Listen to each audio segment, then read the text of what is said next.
الحمد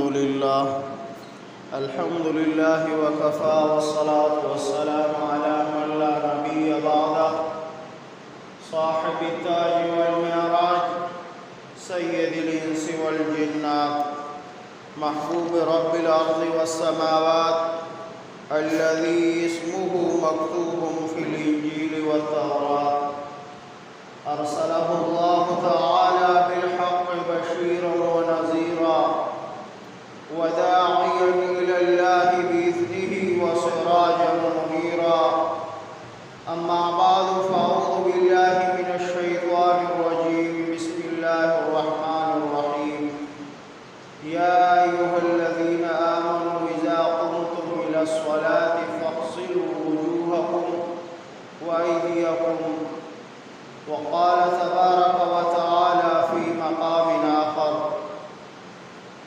عن أبي هريرة رضي الله تعالى عنه أن رسول الله صلى الله عليه وآله وسلم قال إذا توزع العبد المسلم أو المؤمن فغسل وجهه خرج من وجهه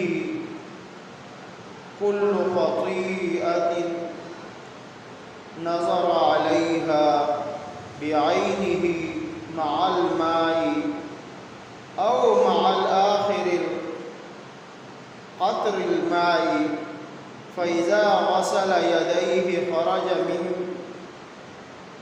من يديه كل خطيئة كان بدشقها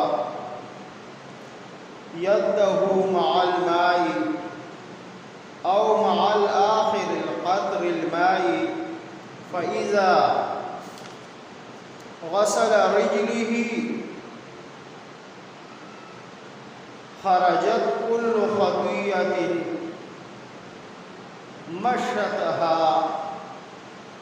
رجله مع الماء أو مع آخر القطر الماء حتى يخرج نقيا من الذنوب أو كما قال عليه الصلاة والسلام رواه مسلم. أما بعد إن الله وملائكته يصلون على النبي يا أيها الذين آمنوا صلوا عليه وسلموا تسليما اللهم صل على محمد وعلى آل محمد كما صليت على إبراهيم وعلى آل إبراهيم إنك حميد مجيد اللهم بارك على محمد وعلى آل محمد كما باركت على إبراهيم وعلى آل إبراهيم إنك حميد مجيد. أما بعد حضور آئے تو سر آفری اشقا گئی دنیا حضور آئے تو سر آفری اشقا گئی دنیا اندھیروں سے نکل کر روشنی میں آ گئی دنیا ستے چہروں کا زنگ اترا بجھے چہروں پہ نور آیا حضور آئے تو انسانوں کو جینے کا شعور آیا. میرے بزرگوں اور ساتھیوں، قرآن کریم کی ایک آیت کریمہ آپ کے سامنے میں نے تلاوت کی اور مسلم شریف کی ایک روایت کتاب الطہارت سے. میرے دوستو، اللہ جل جلالہ نے قرآن عظیم الشان میں ارشاد فرمایا، اے ایمان والو، جب تم نماز کے لیے کھڑے ہو، اذا قمتم الی الصلاۃ، جب تم نماز کے لیے کھڑے ہو، فاغسلوا، تو دو وجوہکم، اپنے چہرے کو، وَأَيْدِيَكُمْ إِلَى الْمَرَافِقِ، اور اپنے ہاتھوں کو کونیوں تک دھو، وامسحوا برؤوسکم اور اپنے سر کا مسح کرو، وارجل الی الکعبین اور اپنے پاؤں کو گھٹنوں تک دھو، اپنے پاؤں کو گھٹنوں تک دھو۔ صحیح مسلم کی ایک روایت جو میں نے آپ کے سامنے تلاوت کی، حضرت ابو ہریرہ رضی اللہ تعالیٰ عنہ فرماتے ہیں کہ حضور اقدس صلی اللہ علیہ وآلہ وسلم نے ارشاد فرمایا، جب کوئی مومن بندہ وضو کرتا ہے اور وضو کے دوران جب وہ اپنا چہرہ دھوتا ہے تو اس کے چہرے سے ہر وہ گناہ جس کی طرف اس نے اپنی آنکھ سے دیکھا تھا وہ گناہ پانی کے ساتھ دھل جاتے ہیں، یعنی معاف ہو جاتے ہیں۔ اب یہ راوی کہتا ہے جس نے یہ روایت نقل کی ہے، یہاں شک ہو گیا اس کو کہ حضور اقدس صلی اللہ علیہ وآلہ وسلم نے فرمایا یہ تھا کہ پانی کے ساتھ وہ گناہ دھل جاتے ہیں یا پانی کے آخری قطرے کے ساتھ وہ گناہ دھل جاتے ہیں، یعنی جس وقت اس نے منہ دھویا اس کے منہ سے آخری قطرے جب بہیں گے تو وہ گناہ جو اس نے آنکھ سے کیے تھے وہ گناہ اللہ تعالیٰ کی رحمت سے معاف ہو جاتے ہیں۔ جب وضو کرنے کے لیے بیٹھتا ہے اور اپنا چہرہ دھوتا ہے تو وہ گناہ اس کے معاف ہو جاتے ہیں جو اس کی آنکھوں سے ہوئے ہیں، جو اس کے منہ سے ہوئے، آنکھوں سے ہوئے گناہ، چہرے کا جو ظاہر حصہ ہے۔ اور جب وہ ہاتھ دھوئے گا تو ہاتھ دھوتے وقت وہ گناہ جو اس کے ہاتھوں نے کیے تھے، ہاتھوں نے پکڑ کر وہ گناہ کیا تھا، وہ اللہ جل جلالہ کی رحمت سے ہاتھ دھونے کے ساتھ وہ بھی دھل جائیں گے اور معاف ہو جائیں گے۔ یا یہ فرمایا کہ پانی کے آخری قطرے کے ساتھ وہ گناہ دھل جائیں گے۔ اور جب وہ اپنے پاؤں دھوئے گا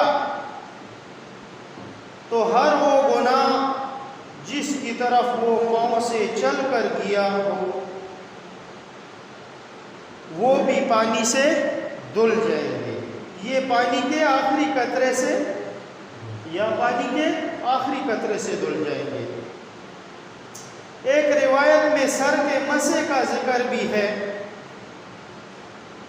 کہ جب وہ شخص سر کا مسح کرے گا تو سر کے مسح کے ساتھ جتنے گناہ سر سے سرزد ہوئے ہوں گے وہ اس کے کانوں سے نکل جائیں گے۔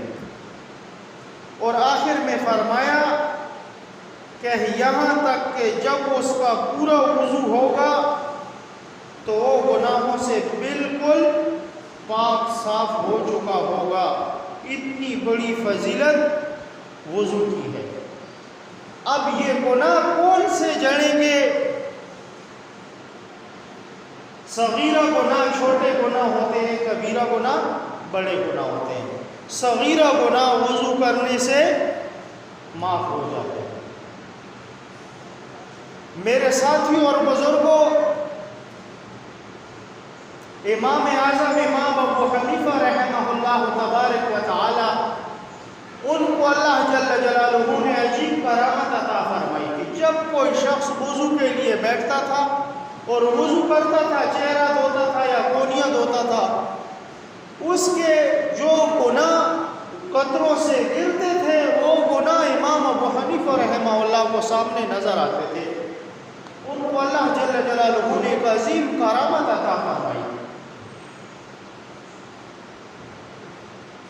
تو پھر انہوں نے اللہ جل جلالہ سے دعا کی کہ میرے رب آپ کے محبوب کی امت کہ وہ صغیرہ گناہ مجھے نظر آتے ہیں، یا اللہ اس آنکھوں سے وہ والی روشنی لے لے جس سے وہ گناہ نظر آتے ہیں. کہیں لوگ مجھے ہلکے لگنے نہ لگ جائیں، یعنی ناقدری ایک چیز کی ہوتی ہے. لیکن امام اعظم امام ابو حنیفہ رحمہ اللہ تبارک و تعالیٰ کو اللہ جل جلالہ نے عجیب عجیب کرامات عطا فرمائی. ایک مرتبہ ایسا بھی ہوا کہ داہریہ ایک شخص تھا. داہریہ وہ قوم ہے جو اللہ جل جلالہ کی ذات کے منکر ہے. وہ کہتے ہیں یہ دن آتا ہے تو خود آتا ہے، یہ رات آتی ہے خود آتی ہے، یہ انسان پیدا ہوتے ہیں خود پیدا ہوتے ہیں، یہ مرتے ہیں خود مرتے ہیں، اور مر گیا تو ختم ہوگی، اس کے بعد کچھ ہونے والا نہیں ہے. یہ عقائد داہریہ کے ہیں. امام ابو حنیفہ رحمہ اللہ تبارک و تعالیٰ کے زمانے میں داہریہ بادشاہ کے دربار میں گیا اور اس نے کہا کہ میرا چیلنج ہے مسلمانوں کو، میں کہتا ہوں کہ یہ سب کچھ خود ہوتا ہے، اس کا مخلوق کا اس نظام کا چلانے والا کوئی بھی نہیں ہے. بادشاہ نے امام ابو حنیفہ رحمہ اللہ تبارک و تعالیٰ کو ایک قاصد بھیجا اور اس قاصد سے کہا کہ فلاں وقت پر پہنچنا تم کہ اس داہریہ کے ساتھ تمہارا مناظرہ ہے اور یہ مسلمانوں کی عزت کا سوال ہے. امام ابو حنیفہ رحمہ اللہ تبارک و تعالیٰ کو دیر ہو گئی. دیر کیسے ہوئی؟ بادشاہ کا دربار دریا کے اس کنارے تھا.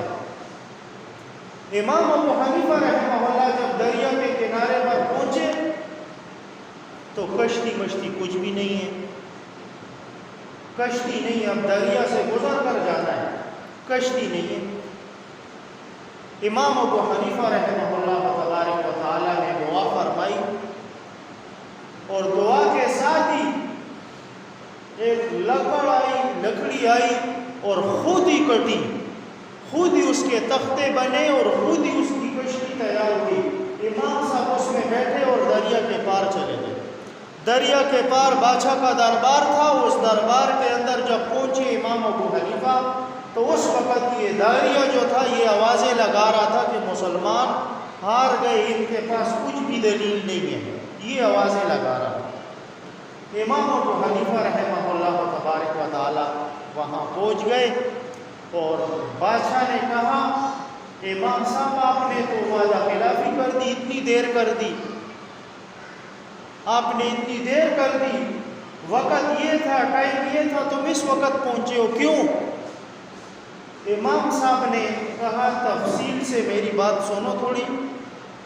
کہا میں جس وقت دریا کے کنارے پہنچا اس وقت کوئی کشتی تھی نہیں، تو میں کیا کرتا، شام ہو گئی، رکا رہا اور دعا کی اور لکڑی آئی اور تختے خود بخود اور کٹے اور تختے بن گئے اور کشتی تیار ہو گئی. اور وہ داہریہ ایک دم کہنے لگا امام صاحب سے کہ یہ تم جو بول رہے ہو یہ بالکل جھوٹ ہے. امام ابو حنیفہ رحمہ اللہ سے کیا کہنے لگا اور پھر بادشاہ کو کہنے لگا تمہارا یہ امام جھوٹ بول رہا ہے. کہا کیوں جھوٹ بول رہا ہوں؟ کہا لکڑی آئی اور تختے کٹ گئے اور کشتی تیار ہو گئی، کوئی بھی نہیں ہے، کسی نے کون سے آرے سے تختے کٹے اور کس نے کاٹے؟ کہا خود بہت کٹے. امام صاحب کو کہنے لگے یہ تم نے جھوٹ کہا ہے. کہا اس بات کو تو تم جھوٹ سمجھتے ہو کہ ایک کشتی خود بخود تیار نہیں ہو سکتی، اور اللہ جل جلالہ نے جو اتنا بڑا نظام بنایا ہے کہ صبح ہوتی ہے، رات ہوتی ہے، زمین کو فرش بچھایا ہوا ہے، سمندروں کے آخری کونے کی کسی کو خبر نہیں ہے کہ سمندر کا آخری کونا کہاں ہے، اور یہ ستارے کہاں چلے جاتے ہیں جب رات ختم ہو جاتی ہے، یہ چاند کہاں چلا جاتا ہے جب رات ختم ہو جاتی ہے، یہ سورج کہاں سے نکلتا ہے، یہ نظام اکیلے چل سکتا ہے؟ امام ابو حنیفہ رحمہ اللہ کی یہ کرامت بھی تھی کہ کشتی آئی اور تیار ہوئی اور وہاں پہ اس داریہ کو بھی مسلمان کر دیا، وہ داریہ بھی مسلمان ہو گیا۔ امام صاحب سے اس نے معافی مانگی کہ تم نے جو حقیقت کہی ہے وہ میرے دل پر لگی ہے اور مجھے کلمہ بتاؤ، اسی وقت مسلمان ہو۔ آج صرف یہ کرامت تک تھی امام ابو حنیفہ رحمہ اللہ کی۔ امام ابو حنیفہ رحمہ اللہ تبارک و تعالیٰ کو اللہ جل جلالہ نے بہت عظیم عظیم کرامات عطا فرمائی تھی۔ کرامت کہتے کس کو ہے، معجزہ کہتے کس کو، اس کی تعریفات کیا، یہ بھی مختصر طریقے سے بتا دوں۔ معجزہ اس چیز کو کہتے ہیں جو انسانی عقل کے بالکل خلاف ہو، انسانی عقل کے بالکل خلاف ہو، اور یہ معجزہ یہ خود بخود پیغمبر سے صادر ہونا، یہ اللہ جل جلالہ کی قدرت ہوتی ہے جو اپنے پیغمبر اپنے نبی کو عطا فرماتا ہے۔ امام الانبیاء خاتم النبیین صلی اللہ علیہ وآلہ وسلم تمام انبیاء کرام 1,23,000 کم و بیش جتنے بھی ان سے پہلے تھے، ان تمام کے معجزات کو جمع کرو تو خاتم النبیین صلی اللہ علیہ وسلم کو اکیلے اس سے زیادہ معجزات اللہ جل جلالہ نے عطا فرمائے، اکیلے اس سے زیادہ، یعنی اس کی کوئی حد نہیں تھی، اس کی کوئی، امام الانبیاء حضرت محمد مصطفیٰ عربی صلی اللہ علیہ وسلم کے معجزات کی کوئی حد نہیں تھی۔ اللہ جل جلالہ کسی وقت کون سا معجزہ ان سے صادر کروا دے۔ کرامت کس کو کہتے ہیں؟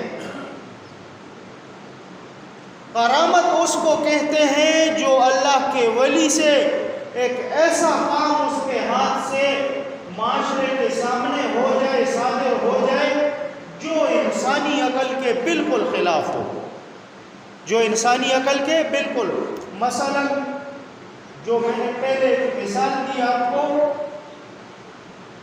کہ امام ابو حنیفہ رحمہ اللہ دریا کے کنارے پہنچے، اب لکڑی بھی خود آئی، تختے بھی کٹے اور کشتی بھی تیار ہو گئی۔ اب انسانی عقل کے خلاف ہے، انسان اس کا تختہ نہ کاٹے آرے سے، یہ کٹ سکتی، لکڑی خود کٹ سکتی، لیکن یہ کیا ہے، اس کو کہتے ہیں کرامت، یہ ولی کی کرامت ہے۔ یا امام ابو حنیفہ رحمہ اللہ کے سامنے کوئی چارادام کرتا تھا وضو، یہ اندام دھوتا تھا 4 فرائض، تو کیا ہوتا تھا، اس سے جو قطرے جڑتے تھے، جو قطروں میں جو گناہ جڑتے تھے، وہ امام ابو حنیفہ کو سامنے نظر آتے تھے،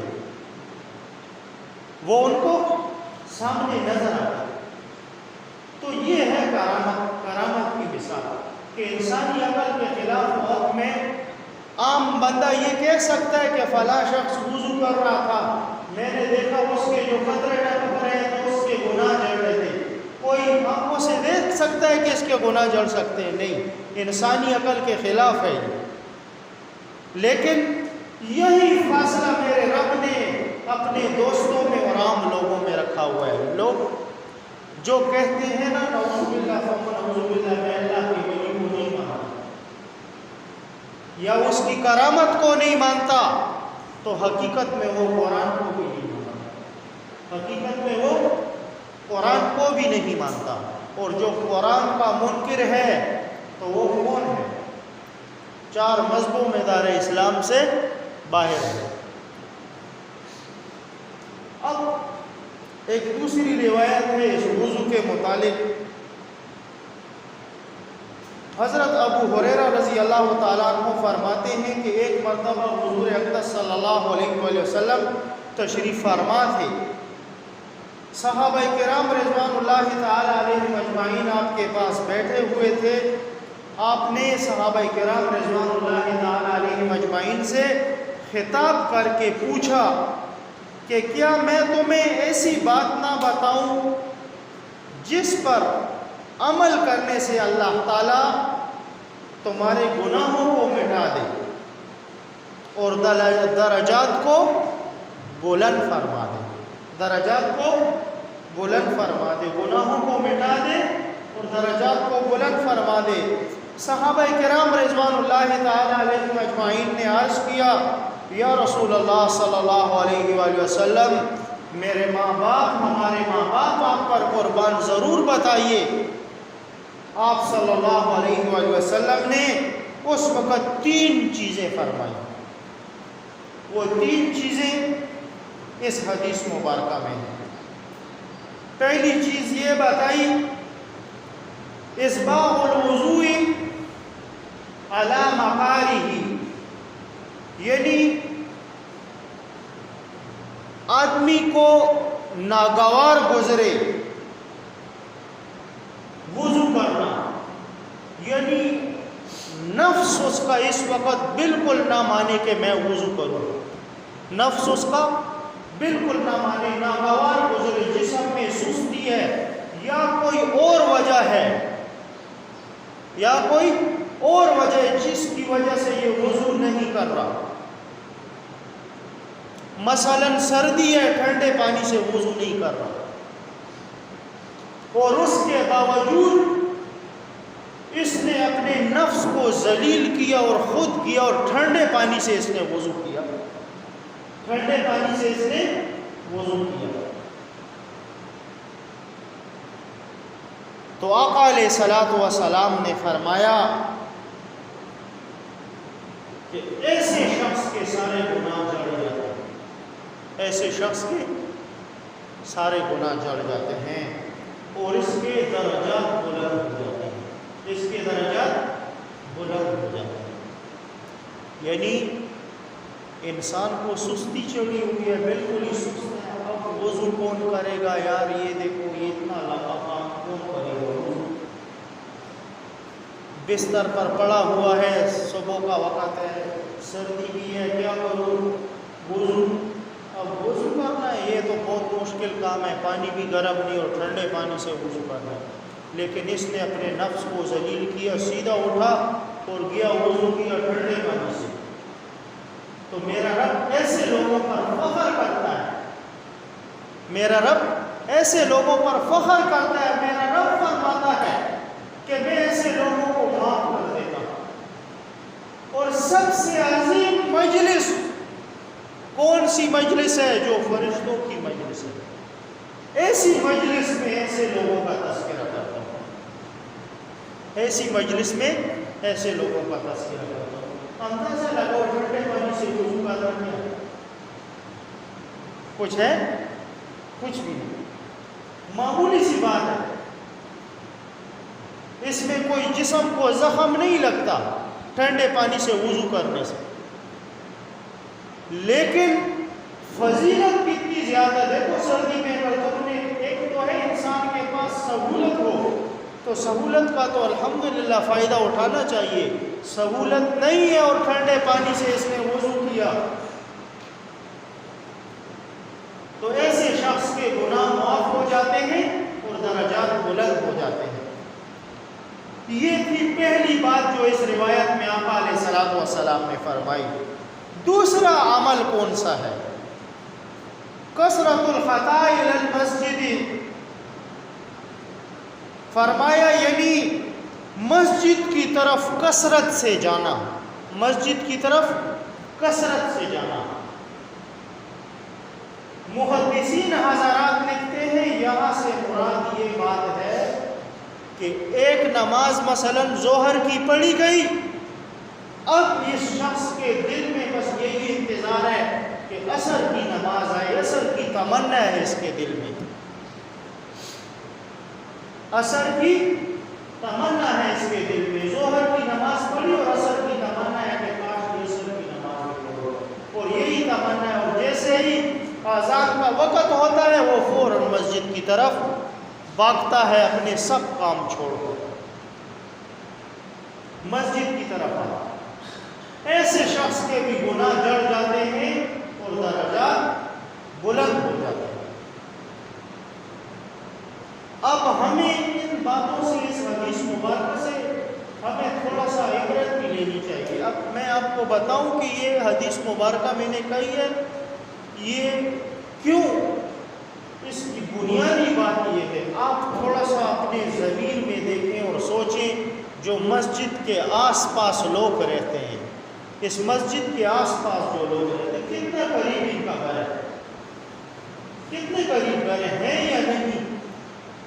ایک شخص اللہ کو یاد کرنے کے لیے صبح کے وقت نہیں آتا، نماز نہیں پڑھتا،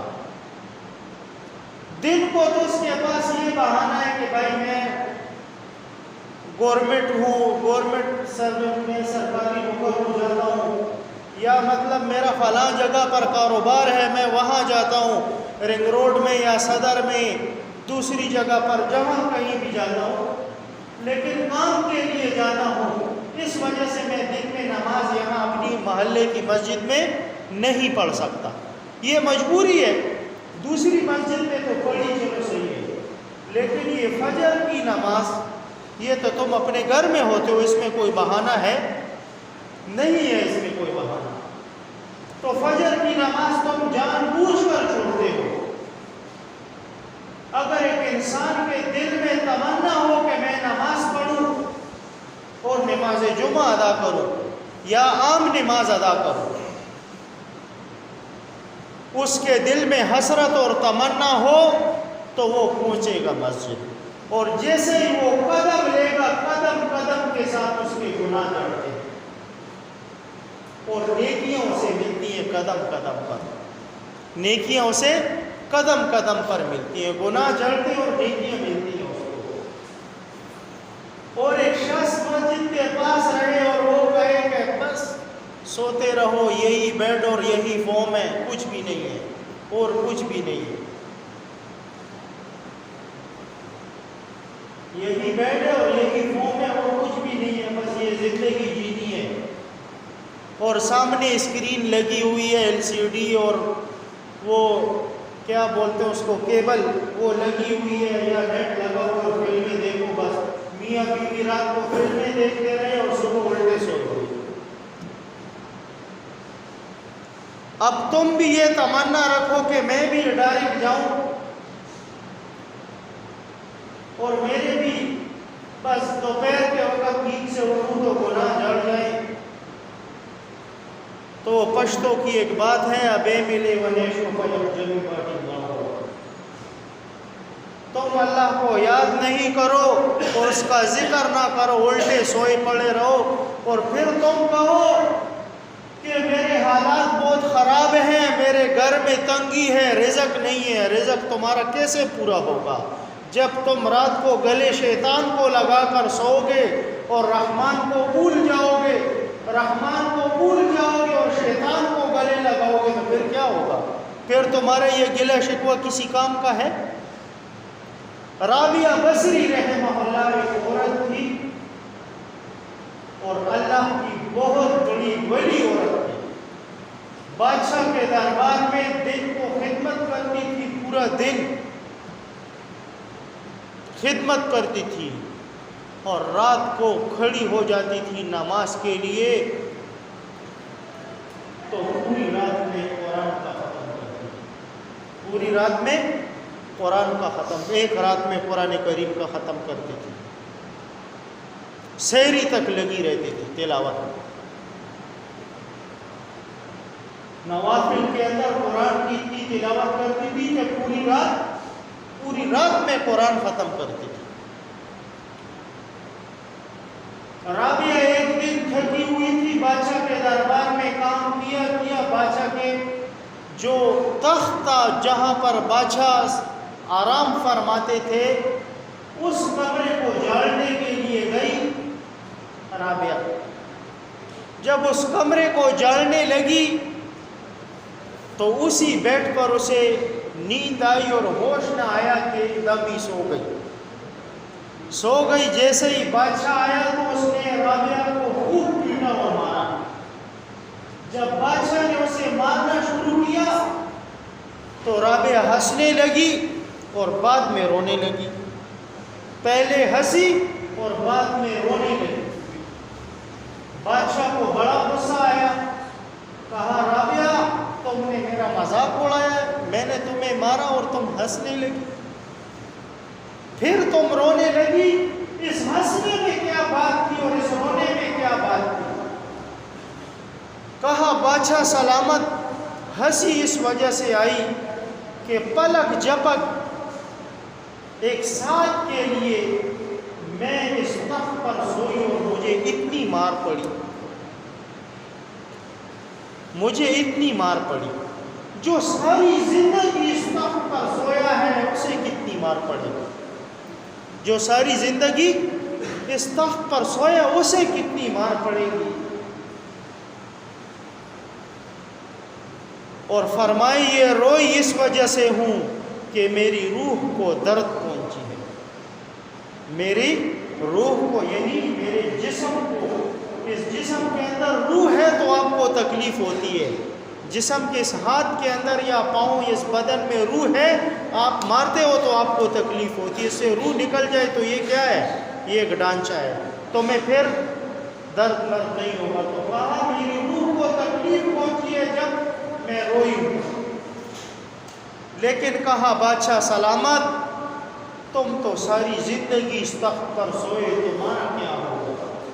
تو میں ان لوگوں کو کہتا ہوں جو صبح کے وقت ان ڈبل بیڈوں پر اور یہ ملٹی فارموں پر سوئے ہوتے ہیں اور نماز کے لیے نہیں آتے، تو کل قیامت کے دن تمہارا کیا حال ہوگا؟ کل قیامت کے دن تمہارا کیا حال ہوگا؟ یہ تو خود ہی اندازہ لگاؤ آپ۔ یہ فقہا، یہ اولیاء اور یہ صوفیاء، ان کی باتوں میں کیا ہے؟ ان کی باتوں میں مکمل دین ہے، ہمارے لیے عبرت ہے۔ رابعہ کی دو باتیں رابعہ بصری رحمہ اللہ کی، اگر تم مجھ سے عبرت لو تو ڈر کے مارے پوری زندگی تمہیں نیند بھی نہیں آئے گی۔ جیسے وہ پوری رات قرآن پڑھا کرتی تھی ویسے تم بھی پوری رات پھر جاگتے رہو گے، لیکن صحیح طریقے سے اس بات کی طرف سوچو گے تب۔ مشکات شریف کی ایک شرح ہے توضیحات،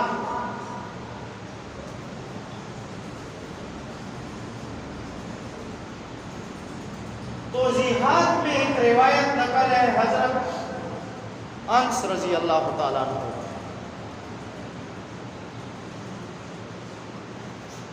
فرماتے ہیں کہ جو شخص صبح کے وقت اٹھتا ہے اور طہارت حاصل کر کے نماز ادا کرتا ہے فجر کی جماعت کے ساتھ، تو فرمایا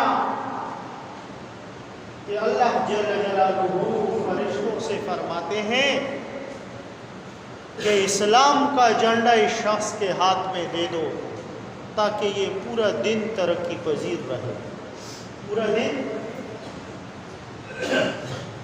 اور فرمایا جو شخص دوپہر کو اٹھتا ہے یعنی سورج نکلا ہوتا ہے یا مغرب وقت، جیسے آج کل ہمارے لوگ دیکھتے ہو 6:30 اور 7 بجے، کب نماز کے لیے کیوں نہیں آئے؟ 7 بجے تو میری آنکھ کھلی ہے۔ تو فرمایا جو شخص صبح کی نماز ادا نہیں کرتا تو اللہ جل جلالہ فرشتوں سے فرماتے ہیں کہ شیطان کا جھنڈا اس شخص کے ہاتھ میں دے دو تاکہ پورا دن ذلیل ہوتا ہے۔ تاکہ اب دیکھو سوچو کہ ہم لوگ کہتے ہیں نا ہمارے رزق میں برکت نہیں ہے، رزق میں برکت کہاں سے آئے گی؟ رزق دینے والی اللہ کی ذات ہے، اور تم اس رزق کے بدلے میں اس کا شکر ادا نہیں کرتے، تم نماز نہیں پڑھتے، تو تمہارے گھر میں اگر مال بہت زیادہ بھی ہو جائے لیکن سکون کبھی نہیں آئے گا، سکون کبھی نہیں آئے گا۔ اور جب تم اللہ جل جلالہ کو یاد کرو گے تو تم اگر بھوکے بھی ہو تو تمہیں سکون ہوگا، تم اگر بھوکے بھی ہو تو تمہیں سکون ہوگا۔ میرے ساتھیوں، یہ باتیں اس وجہ سے کہہ رہا ہوں، یہ وضو کی متعلق باتیں تھی وضو کی، کہ ہمارے اکثر بھائی وضو کے لیے بیٹھتے ہیں اور نل کو کھولے رکھتے ہیں۔ اس نلکے کو کھولنا آپ کو تو ظاہراً لگتا ہے کہ یہ پانی جا رہا ہے، بہہ رہا ہے، یہ پانی جو ہے یہ تمہارے لیے جہنم میں جگہ بنا رہا ہے، جو تم اسراف کر رہے ہو، جو تم اسراف کر رہے ہو۔ آقا علیہ الصلوۃ والسلام نے یہاں تک فرمایا کہ اگر تم چلتے دریا کے کنارے پر بیٹھو اور تب بھی وضو کرو تو اس میں بھی اسراف نہیں کرو گے۔ چلتے دریا کے کنارے پر بیٹھو وضو کرنے کے لیے تو وہاں بھی اسراف نہیں کرو گے۔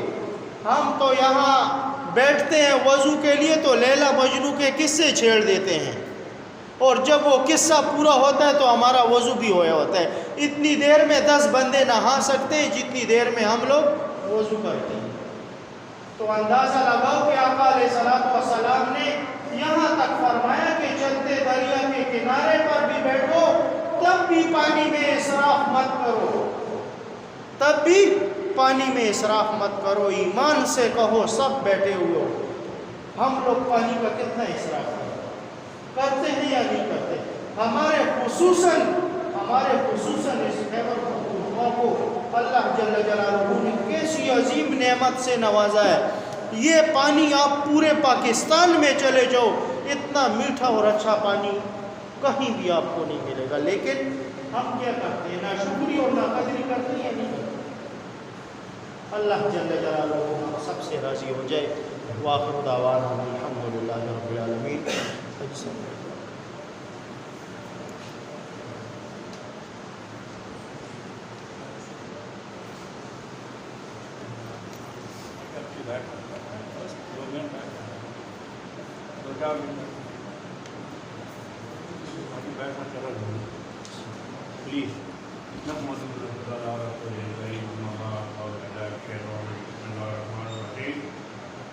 السلام علیکم یا رسول اللہ، السلام علیکم یا حبیب اللہ، السلام علیکم یا رحمت للعالمین۔ میرے پیارے بزرگوں، چھوٹوں بڑوں، میں اسلامی مطابق جو بھی باتیں آپ لوگوں کو کرتا ہوں، آپ بیٹھیں، میں کوئی اتنی پرائیویٹ بات نہیں کر رہا کہ میرا کاروبار ہے کیا ہے، شکر دی تکلیف ہے، اچھا کوئی بات کہنا میں یہ چاہتا ہوں، آج کل میڈیا پہ بڑا بکواس موبائل پہ آتا ہے، ہمارا امام صاحب دیکھتا ہے، سمجھ آتا ہے، یہ وہ لوگ یہ چیزیں چھوٹے ہیں جو جاہل ہیں، ان پڑھ ہیں، ان کے پاس علم نہیں ہے، یہ ممبر پہ بیٹھا ہے تو ویسے نہیں بیٹھا، یا میں نہیں بیٹھ سکتا، آپ لوگ نہیں بیٹھ سکتے۔ اس لیے میں